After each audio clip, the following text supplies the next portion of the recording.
ಯಾದಗಿರಿ ಮ್ಯಾಲ ಒಂದು ಕಲ್ಲುಬೇಳಿ ಕಡಗ, ಒಂದು ಕಲ್ಲುಬೇಳಿ ಕಡಗ, ಒಂದು ಹಸಿಬೇಳಿ ಕಡಗ, ಒಂದು ರ್ಯಾಕೆಟ್, ಒಂದು ಮೊಬೈಲ್, ಒಂದು ವಾಚ್, ಒಂದು ಉಂಗುರ, ಒಂದು ಕಾಯಿ ಮೈದಾಪುರಕ್ಕ.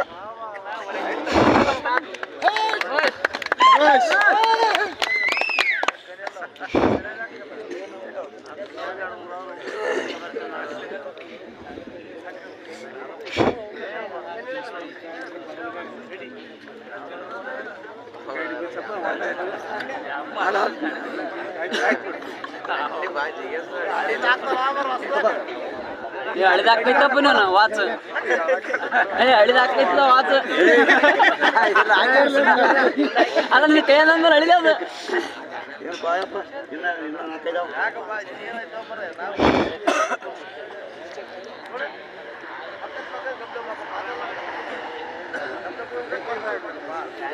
ಬಿಂಪಣ